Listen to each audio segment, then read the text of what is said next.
Hey, Leif. Hey, Maarten. Hey, Leif. How you doing, man? I'm doing good. Nice. Thanks for asking. How are you? Yeah, I'm doing well. We did some nice demos today. Okay. I think we did a lot of Novo guitars at the fellowship, and Wait a minute. Exactly. Wait a minute. Hello, Editor Michael here, actually. There's something I need to tell you, because when we recorded this podcast with Leif, something unfortunately went wrong, and we ended up losing files to 2 of the 3 cameras that we used to film this video. So we only have 1 camera to show you, but it is the good camera. This is the camera that's filming live and showing all of the techniques that he's talking about. Just beware, it's going to be an uncut version of this entire camera the entire time. So there will be some zooming, there will be some moving. But, well, I hope you can all see through that.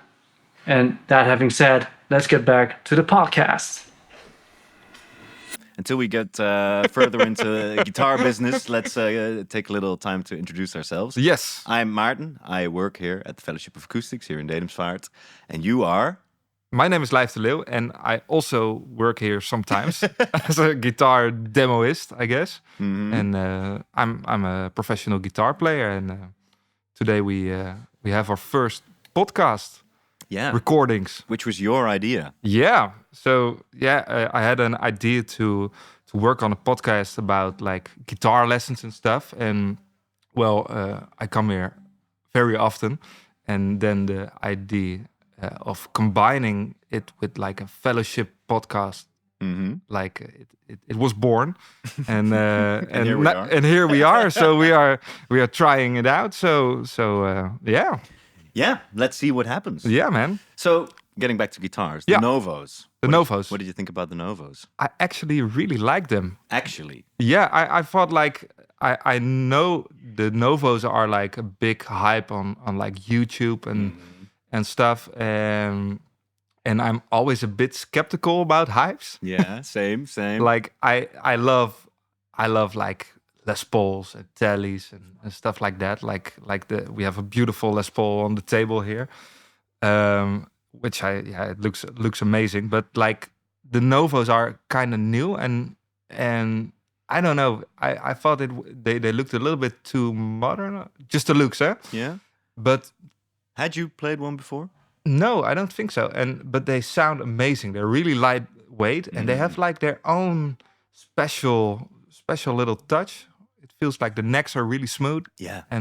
and like They're really resonant as well. yeah, Acoustically. super lightweight, and just I think the body wood is made out of what was it? I think it was Please. pine or something. It Oh was yeah, it's roasted pine. Yeah, it's yeah. roasted pine. I So remember. that's kind of cool, and yeah, I really love them. It's like it's their own kind of thing combined with a little bit of telliness and a little bit of jazz mastery-ish Yeah. kind of thing. Firebird it's all in there, and I like it.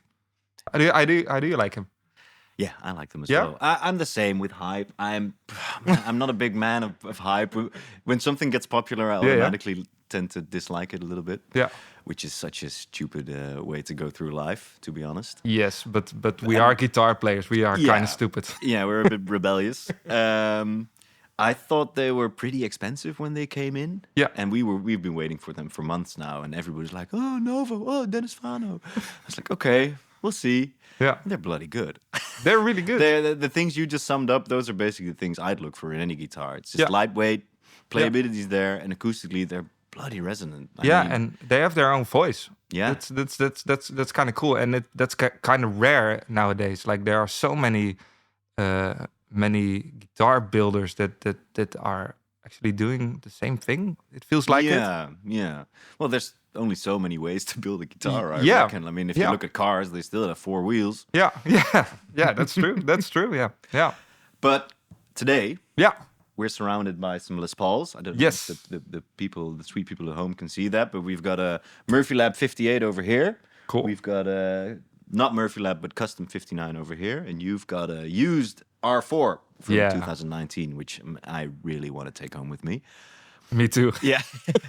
And I first wanted to start out to chat a little bit about the Murphy Lab, because they've been quite hot in the guitar world lately, mainly because of the interview that Lee Anderton did with Okay. Tom Murphy. Have you seen it? No, I haven't seen it, but what is it?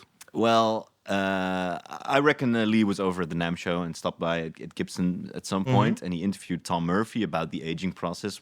Tom Murphy, of course, for the people that don't know, is the relicing genius of the guitar world. He basically started this way of aging a guitar, the weather checking, or craquelé, as we call it. Yeah. And he has his specific methods of doing so, but he was one of the first guys to do so, and he now runs the Gibson Murphy Lab, based on his name, of course. And this is one of the guitars to come out of there. Cool. And he showed Lee how he does this. And the funniest part is that at one point in the interview, he takes out a little tray with a bunch of rusty old tools and a set of keys and a nail and all this weird stuff.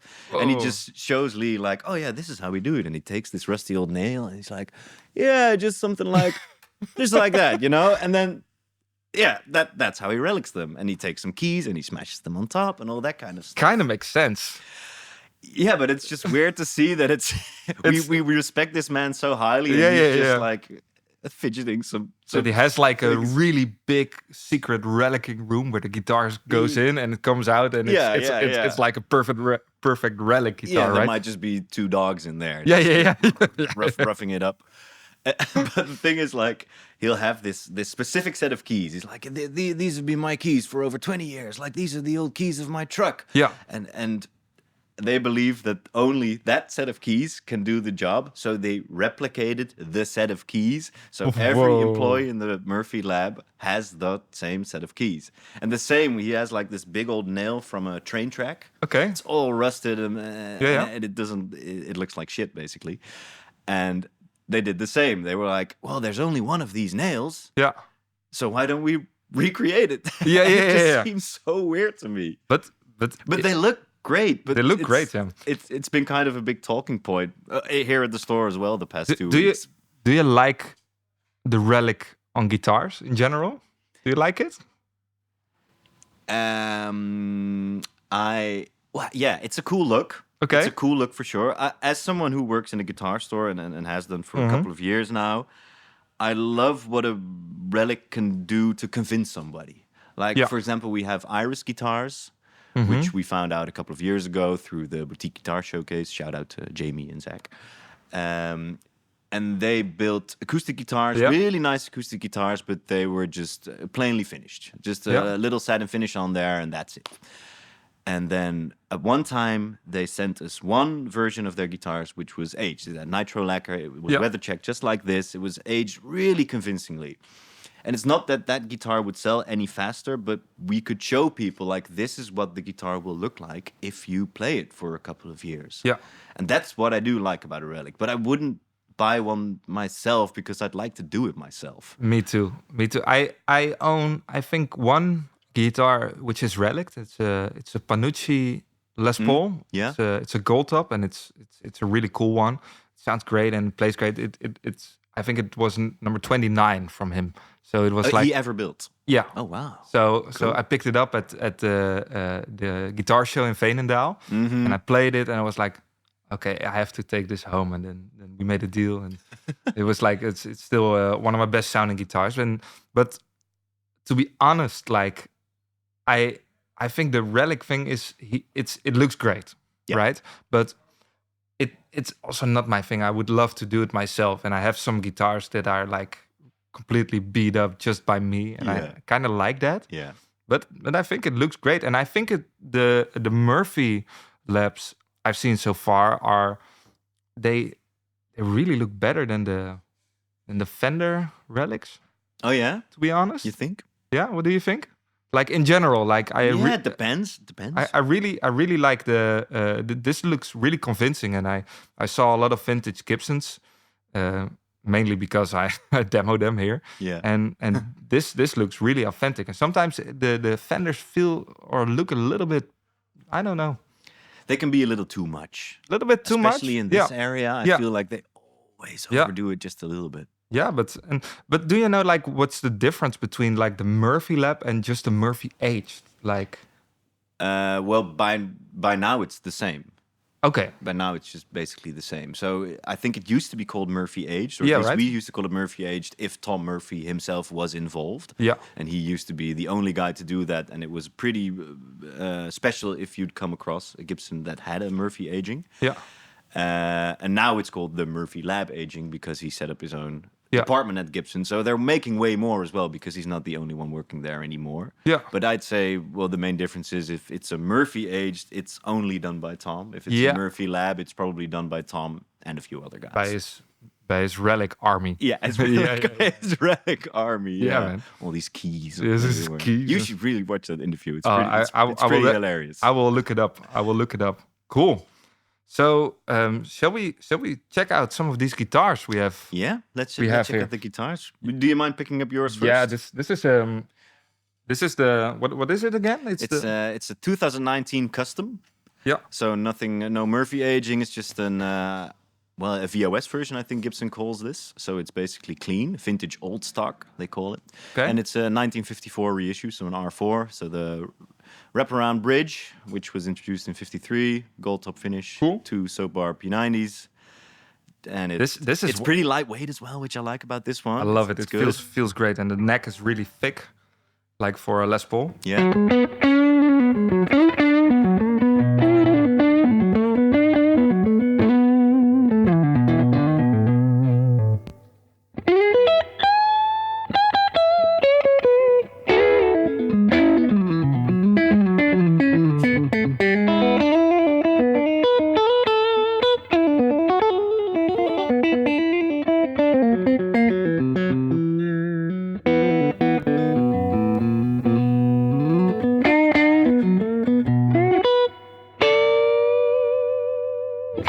Yeah. Oh, it's so cool. It feels so great. Take us to the bridge. Yeah.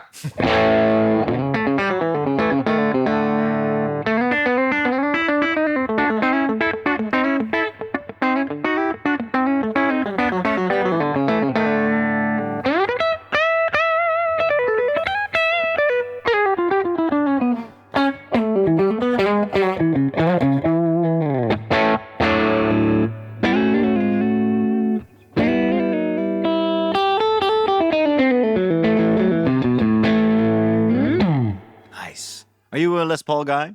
Yeah. Yeah. Yeah, I love Les Pauls, but I think like what's great about this Les Paul, and it's I really love like the simplistic design of these ones with the wraparound tailpiece. Yeah. But what I think that's really great, and I think like a good Les Paul should sound a little bit like a telly, in a way, like and it's the same way with a telly, like a good telly. I think it should sound a little bit like a Les Paul. Okay, yeah. So that's what I look for in a Les Paul and a telly, and this one To sound like each other. yeah, to sound a bit like each other, and But you still want both. yeah, Okay, of course, yeah, yeah.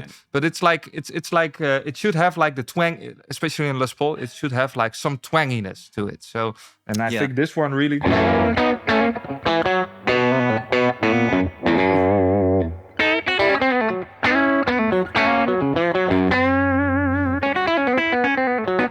You can play a country show on it, and that's what I really like. What I really like, and especially this design is like so cool. And I really love the Sean Costello. Do you know this guitar player? Oh. I think he was 29 when he died. Was an amazing blues player, and he played a vintage one. Yeah.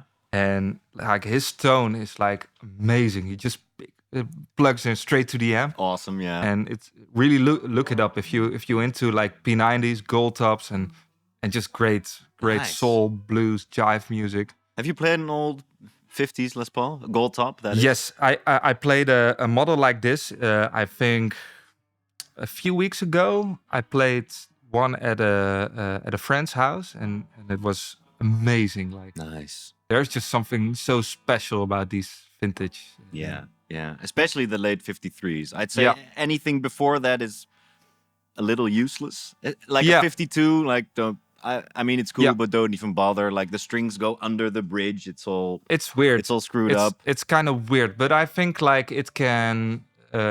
If you give it a neck reset, I played one with a neck reset. Yeah. With there's something about the angle, right? Exactly. With The these- angle is too Wait, Steep. much like this? Yes. It's too steep. Yeah. Yeah. Or too. Too flat, actually. Yeah. I think Yeah. so.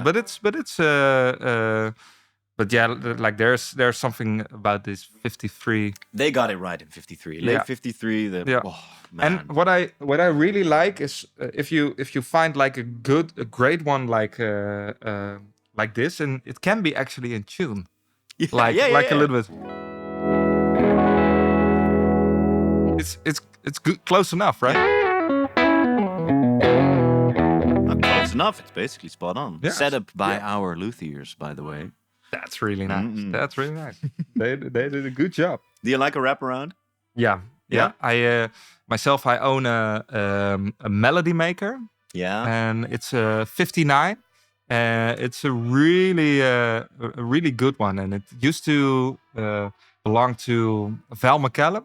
He's the guitar player for Jackson Browne. Oh wow! And it's modified with two mini humbuckers. Nice. And it's a really cool one, and it has the wraparound bridge, and it's sounds amazing. There's like something to the resonance of the guitar, and I kind of like that you can tweak the height of the strings. Oh yeah, easily. Yeah. Like with a Les Paul with a tunematic bridge, you can just raise the saddle, or like the two wheels to raise the saddles a little bit. Yeah, and that's something I like it because it's convenient, but I kind of also like it when it's not possible.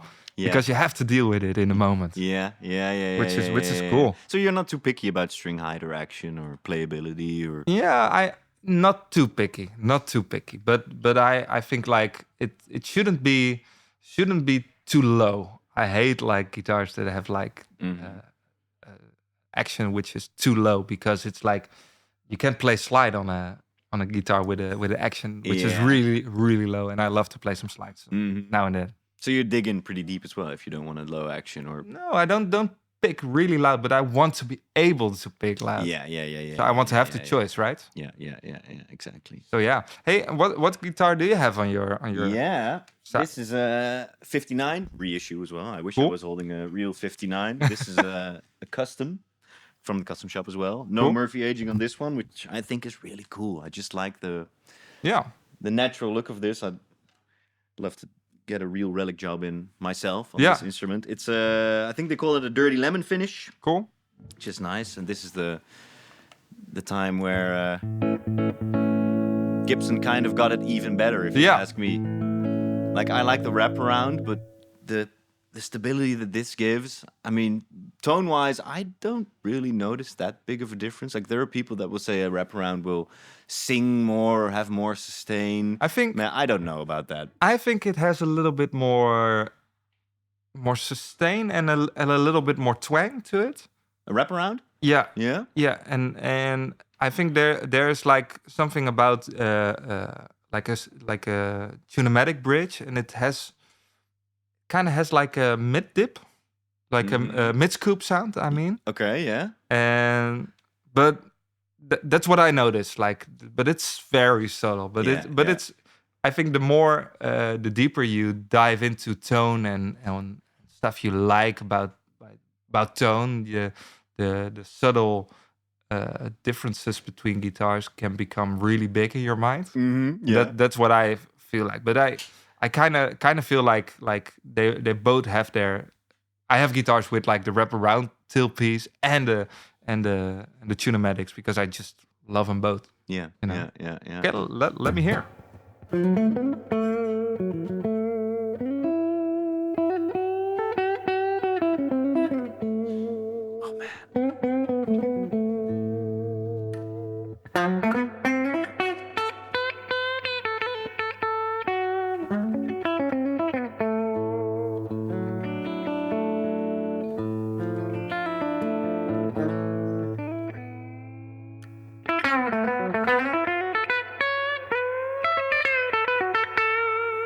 Is that telly enough for you? Yeah. Are these like the custom Humbucker pickups in there? Yeah, the custom Humbucker Alnico 3. Okay. Unpotted. Unpotted. I believe. Don't know. Cool. That sounds really fact good. check me now, but I think like with a good humbucker, there's also like a little bit of a mid dip in there, mid scoop sound. So that's something, and I think this guitar has it definitely. Like there's really. There's like a little bit crisp in the high end. And I think like those custom buckers have it. I also own a Flying V with custom buckers, and it sounds so good. Yeah, I love those pickups. Yeah, man. They're great pickups, and especially in the middle position, like you get that.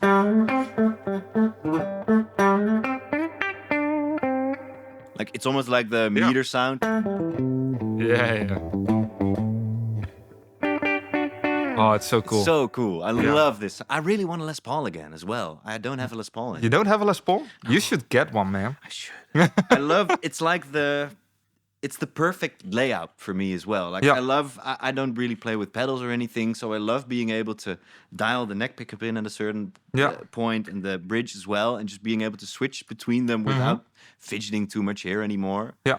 Like the Telly is cool because it's so simple, but every time I switch pickups, I have to turn a knob, because it's not in the sweet spot anymore. But I think it's the Les Paul it's a beautiful design, and they got it just right. Yeah. But what do you think is like the difference tone wise in the with the humbuckers and the P90s? Like what isn't? but there's like a real big difference in sound. But I think like they always say like, oh, the P90s they have like, they are more clearer and a little bit brighter. But I don't think that isn't really it. They seem more compressed to me. Yeah, a bit more compressed, a bit more direct, maybe a bit sharper. Like a humbucker has a lot of different kind of tones in it. So especially if you play like a full chord, it could get quite overwhelming. At high volumes, and I feel P90s don't really have that. I think they're more focused in the mids. Yeah, that could be it. Yeah, like the, I don't know, like the.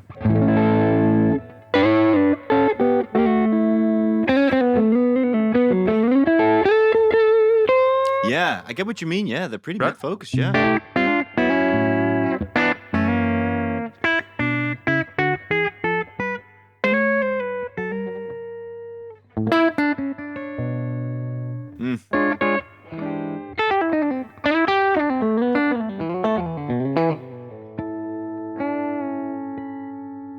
So cool. Just a really great Want to get this one for a minute? Sure. That's great. Let's test your theory. Yeah. Okay, so for the listen... Yeah. Oh. It's light, eh? Oh, the Goldtop is so nice. Light. So right now I have... it's the 59 model. And which is basically the same as a 58 or a 60. Yeah. It's basically the same, but it's now it has like the humbuckers.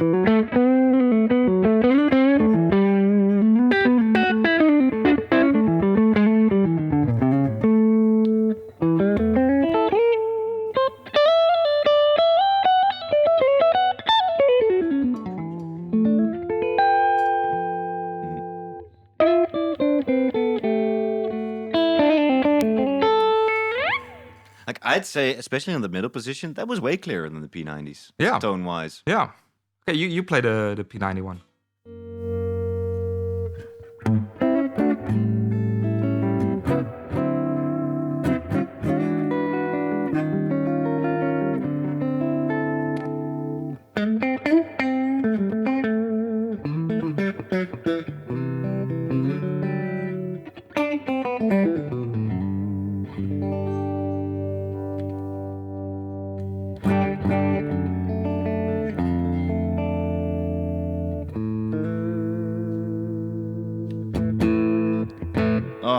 I love this guitar. I kind of. I think this one is the winner for today for me. Yeah, for me as well. Yeah, It sounds so good.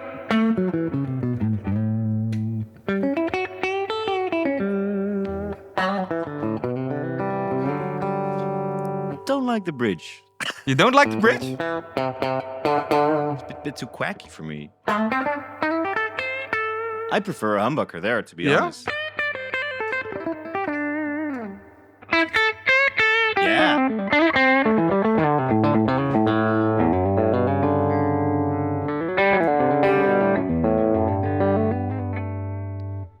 I don't know. I think the bridge also sounds great, but like I just love the twanginess of that one. Yeah, and it's like I agree. it's a to me like for today, this one is the winner, and I think it's maybe a bit, it's also a bit lighter, a bit more resonant. Yeah, it is. Yeah. I love the weight on this. The weight is amazing. Perfect. Yeah, it's like I myself I own a Tele, and it has a 79 body, and it's like I think it's so heavy. I don't know how heavy it is. I'm scared to put it like on the how do you call On the it scale. on the scale, yeah, because I think my skill will break down if I put it there. But it's so heavy, and after 5 songs I really have to get rid of it. It's like, or it's okay with like a really wide strap, Yeah. but like with a small strap, it's not doable, man. So yeah, that's like a bit of a struggle, but Yeah, it sucks. Well, Yeah. this one isn't up on the website yet, so hey, oh you'll have first choice. yeah, hour or so. oh, this is always the problem when I go here. It's like you have so yeah. many great guitars. Yeah. Yeah, I'm like sorry about that. yeah, but it's okay. It's okay. I will spend a few nights without sleeping. Did you know they back in, well, maybe it was in the 60s or in the 70s, a lot of people, they'd like refinish a 50s Goldtop to a Sunburst because they were worth more, and they tried to sell them as like an original burst. Like that's the joke that goes around, is like there were only 300 real bursts ever made between 58 and 60, but there are 3,000 for sale. Oh yeah. Whoa, that's so. But There's one way you can spot it. It's because on a real burst, Yeah. and it's for every year, 58, 59, 60, the Yeah. center seam is always bang in the middle. That was like a unique selling point for them. They had the 2-piece flame maple top. There's one of the first Les Pauls had a 1-piece maple top, but if you find that, you'll be rich as anything. so like the line of the You can see it there. The line is like- bang in the middle. and they do they book match the tops? Well, Like- they try. they try. Okay, They should. I didn't know it. And like they'll finish these with a gold top just because these were the uglier tops. So this could be like a 3-piece here, and here's a bigger one. Yeah, It yeah, wouldn't yeah. even matter. Didn't know that, man. So if the seam is even just a little bit off, it's not original. It's a refin. Oh. It might be an original 50s, Yeah, but yeah, it'll yeah. be a refin. And it won't be worth $3,000. Oh yeah, of course. Okay, but Maarten, what do you think? We still need for this podcast. We need like a tune, right? we skipped over this. Sorry, Michael. Yeah, but I just remembered it. How should we do that? Should we record a tune right now, or what's like the? Well, you had some interesting ideas Yeah? before we started recording. Maybe just hit us up with a couple of tunes and see Yeah? what sticks. Yeah? Maybe the people can decide. Let's try.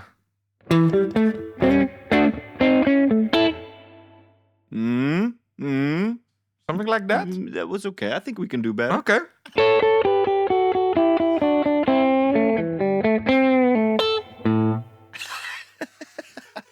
How about that one? Yeah, I like that one. Yeah? better, yeah. Or you want a maybe different one one? more take?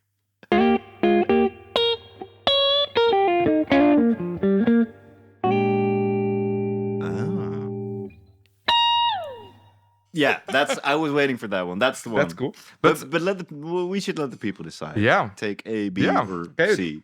Maybe we have a tune right now. And we also need a title as well. We also need a title as We well. need a name for this podcast Yeah. as well. Do you have ideas? Live with Life. But how about you? Like Maarten with Maarten? Well, I don't know. Yeah. Let's well, if you have a good name, just drop it down below in the comments. Please let us know in the comments what Yeah. we should name this podcast. The podcast. Maybe we should smoke some weed and call it the podcast. The podcast. Yeah, we can do that. Let's go get stoned, man. Yeah. But yeah, shall we continue with something I prepared for this podcast? Yeah, let's please do. Yeah. Okay, so I was thinking about like doing talk a little bit just about guitar playing, because in a lot of podcasts we talk about where do you come from and what's like Where do you go? where do you come go from? and how many licks did you steal from Stevie Ray Vaughan or something like that. But I was thinking like let's focus on just some guitar playing, because we all love to play guitar and we love to nerd about gear like we just did. Yeah, we do, yeah. But let's focus on some picking technique, like something I think it can make like a big difference in your sound if you hold your pick in the right way. So yeah, for the Dutch audience. Yeah. It was funny. Before we started, Leif sent me a document which the first sentence was, "How is Maarten holding his pick right now?" I thought it was hilarious. Anyways. I should have sent a picture. Yeah.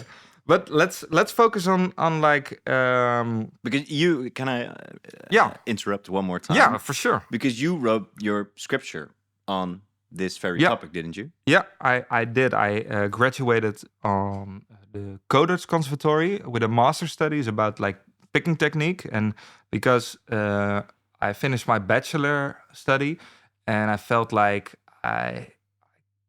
I wasn't good enough technique wise. Like I could play the guitar, but I bet you could, yeah. Yeah. I was doing okay, but I felt like I didn't have like enough just flexibility in the way I picked the strings. So okay, I was solving everything with like legato technique. So legato technique in my book is like hammer-ons and pull-offs. So okay, so give us an example. Yeah, like that's like all the little fast runs I just played. I pick it one time. Yeah. I don't pick every string, so. And legato means letting every note blend into one another. Yeah, that's like the classical meaning, but in guitar technique, it's the name for like don't pick every string, and because if you pick the string, it will first mute the string, and then when you release it, then you have the tone. There's a little pause in between, like all the notes. So, and I was solving it with like the legato technique with the hammer-ons pull-offs, and with hybrid picking, and also called chicken picking. And chicken picking is like picking with like your plectrum and with your middle finger and your, do we say ring finger in English? Is it? I think is it index finger? Michael knows. No, man, this is the index finger. Like, that's the index finger. Yeah, like I thought this was the pointy finger. Ring finger. Yeah, it's a ring finger, just like in Dutch. So it gives that honky sound, right? Yeah.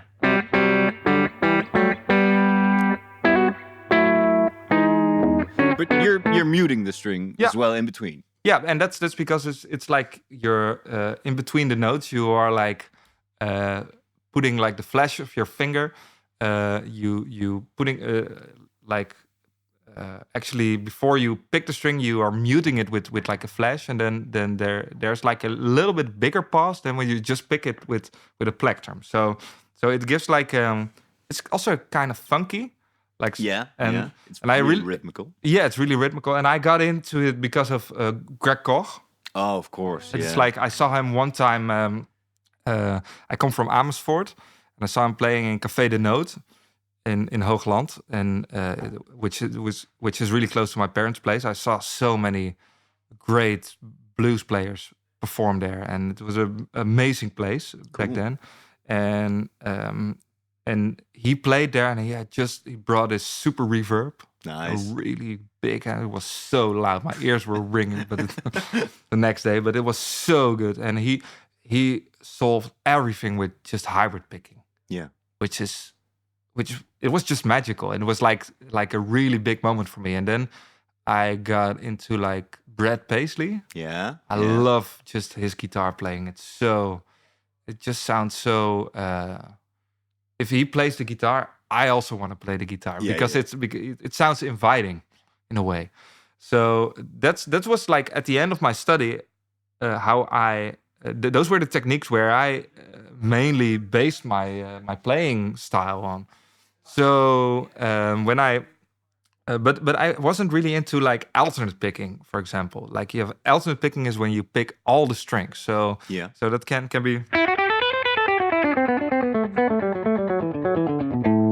something like that. You pick Yeah. all the strings up and down. And I wasn't really into that kind of stuff. And then also like the sweeping stuff, like and combining it with alternate picking.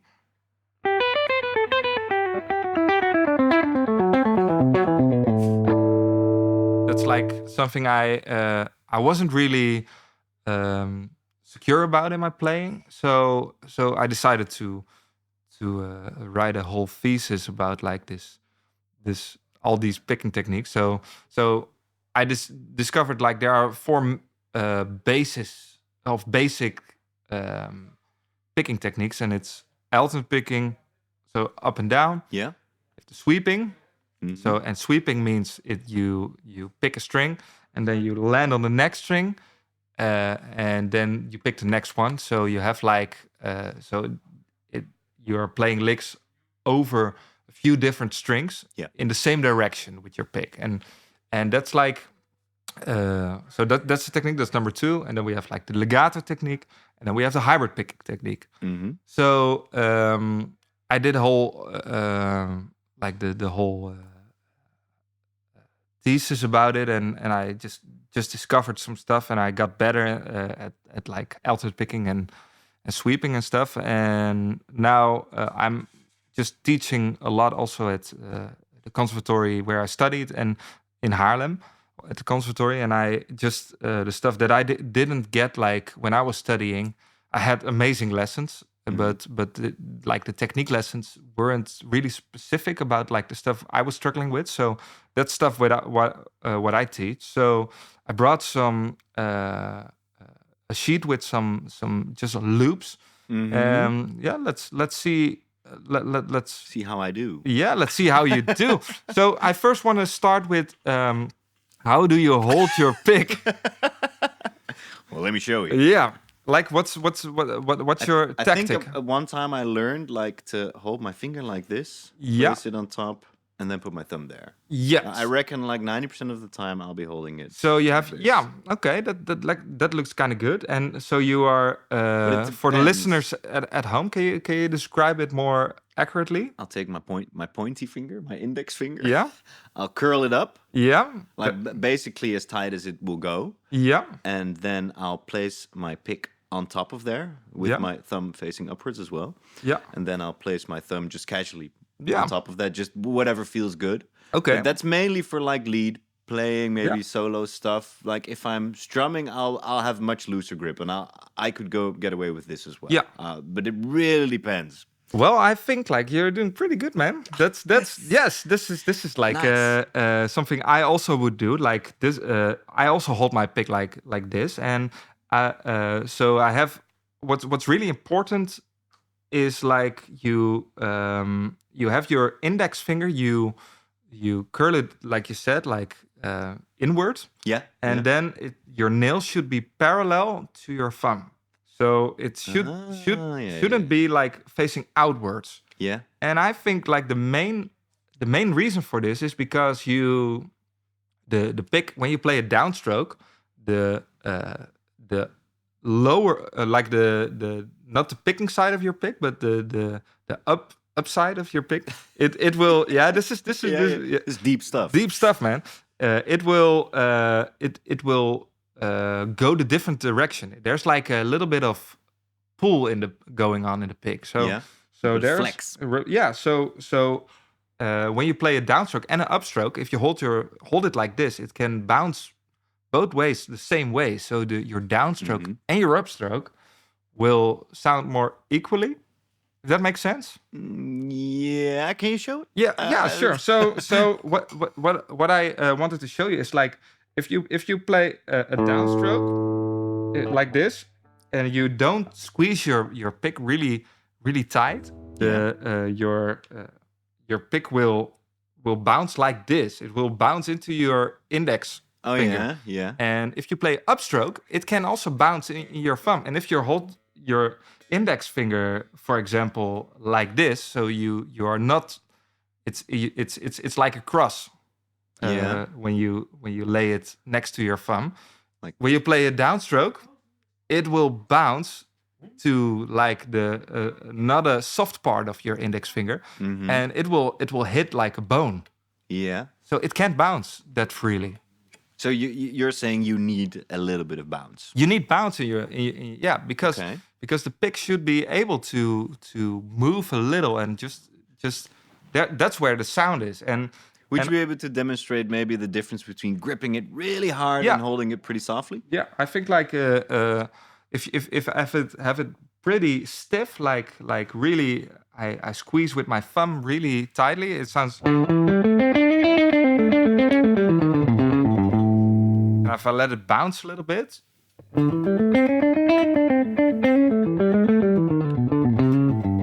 Yeah. I can tell you're getting more dynamic control. More dynamic control, and sounds more freely. And and I think the thing that you are doing right when you are holding the pick like this is like you can't put you can't put pressure with your index finger sideways.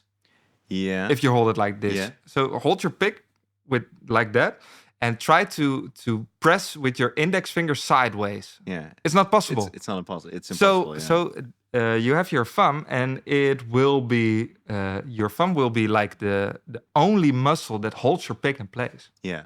Which is like which is really good, because then you have less stuff going on involving like holding the pick. So there are less factors involved. So it's really easy if something goes wrong to what's going on here, and it's only your thumb which is holding the pick in place. Yeah, that's interesting. Right? Yeah. It's useful. So what I wanted to focus on is on the sheet that I brought. Is there are some just some little loops, and like the first loop which is written down, and it's like a simple pentatonic loop, and it goes like.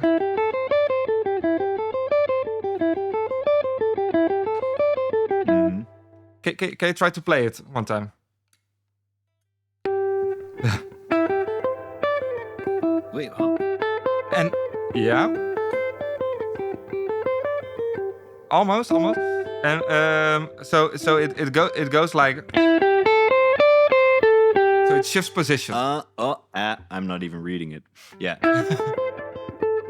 Yeah, and then it goes up. Yeah, and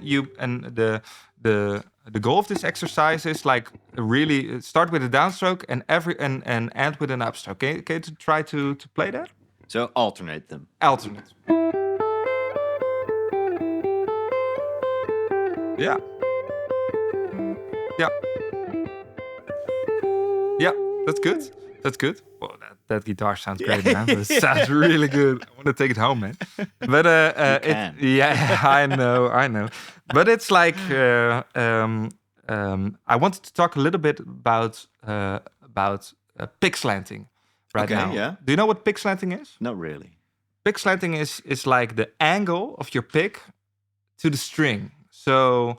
And pick slanting is something interesting, and especially when you have like alternate picking going on with an even set of notes per string, then you start on the downstroke, and then you play an upstroke, and if you have like an even number, it will always end with an upstroke. Yeah. Right? Yeah. So makes sense. That what you can do then is like tilt like the upper part of your pick a little bit down, like this, like you. So you dive into the string, so you lean a little bit to the next string. Yeah. And then you play an upstroke, and then the upstroke will be free to move to the next string. You see, it's like. Oh yeah. Can you try to play it like that? Well, it's weird for me.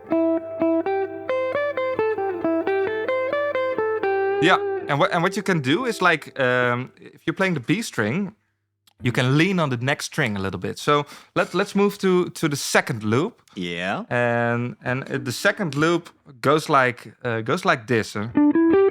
Oh, sorry. And try to, when you play a downstroke, try to really lean on the next string. And what you call that is that's called a rest stroke. And a rest stroke is actually the half of a sweeping motion. Because if you are sweeping, the motion goes like this. So you are leaning to the next string. If I play it like it isn't sweeping anymore. So, but if you don't play a downstroke, for example, or an upstroke on the next string, it isn't sweeping. It's just a rest stroke. So I should between the. Yeah. So now I rested on the G string.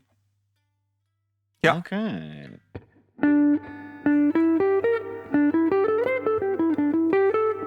Yeah. Oh man. Yeah, and that's good. And try to hold your hand like a loose fist, and put your nails in your right hand on one line. Okay. And keep it loose as well. Yeah. Keep it loose as well.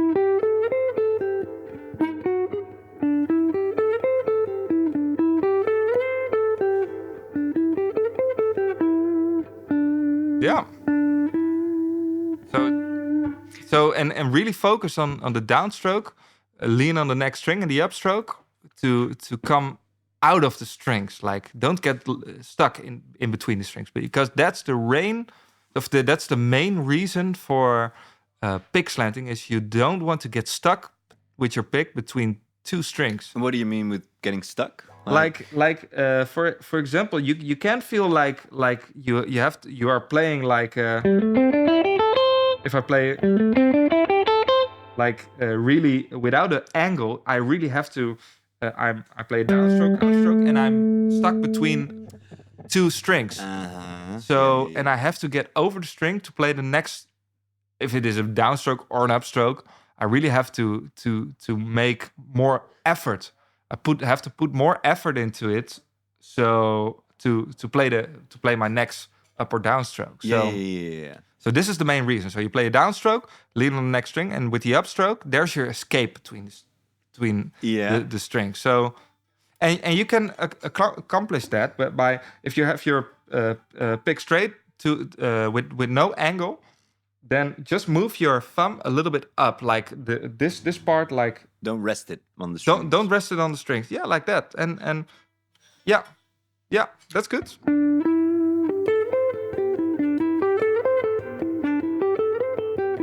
Yeah, that's good. That's good. And like for the people at home, like we have like this sheet available for free right now, and you can just you can play all these exercises. They're written down as little loops, and there's also some stuff like combining some picking patterns together, and it's like the first. These are actually all pentatonic exercises. So what's nice about the pentatonic scale, it has an even set of notes per string. Yeah. So you can apply like these picking runs really, really nicely. So for example, there's also like the first picking the first pattern of the pentatonic scale and the second pattern combined.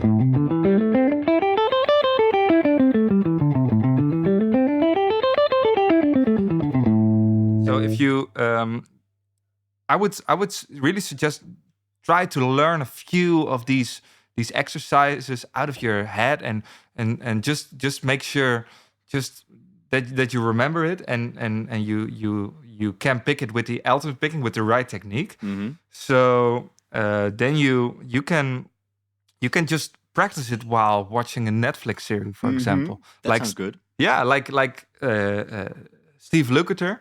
He told once in an interview that he was practicing like his picking technique was like really loose and just really it looked always so how do you say it, like flexible and stuff. Yeah. He said it came because he was just laying on the couch practicing while watching TV. Yeah. Which is it kind of makes sense in a way. So yeah, that's like the lesson for today.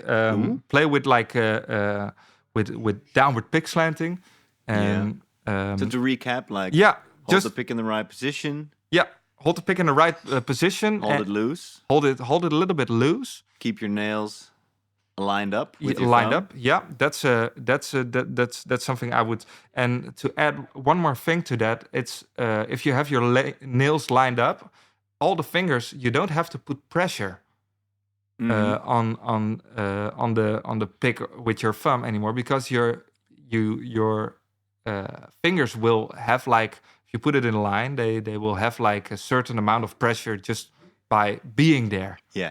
Like in one line. So that's a thing. And just really think about like playing with downward pick slanting when you are playing an even set of notes with alternate picking. So I think those are the playing tips for today. Cool. And what's the problem you were trying to solve when you figured this out? I was really I felt like I was stuck between the strings a lot of times, and I was solving. It was slowing you down. It was slowing me down, and I was focusing on. I was solving all those slowing down problems with like legato technique, so with hammer-ons and pull-offs. So that was like for me like a struggle, and I just wanted to have a choice, because all those techniques have a different sound and a different vibe. So I was about to say, why not just stick with the legato? Yeah, if it worked. I can play you an example. Like I can play. This is like the pentatonic scale with legato, but if I play it with a pick, like has a different sound. Yeah. That's like comparing a bluegrass player who plays a country lick with like flat picking, or like a country player who plays a bluegrass lick with like hybrid picking. It's also a completely different sound, right? Yeah. So that's something to take in mind when you approach your own playing. What kind of sound do you want to go for, and make it a choice. That's like. I like that. Yeah. That's be conscious about it. Yeah, be conscious about it. And if you don't like a certain sound, just don't go for it, but at least experience it a little bit, so you know what it is. Mm-hmm. You don't have to be Paul Gilbert or to be as good and fast as Paul Gilbert to master alternate picking. Yeah. So you can just I'm not that fast, but I know what it is. So yeah, those are the playing tips for today. Thanks, Leif. Yeah, man. I think with this we kind of completed the first episode, right? Yeah, I think so. Yeah. And maybe we should share your usual hourly rate for these kind of lessons, because this will be up for free. Yeah, that's like You don't have to. I don't. You can always send me a message on Instagram If you want more. Yeah. Exactly. So, but yeah, let's. It was really fun, and let's see if we can do this another time, Maarten. Yeah. Thanks everybody for watching as well, and please give us a good title suggestion in the comments. Because we really need one. Yeah, we need one badly. All right. See you next time.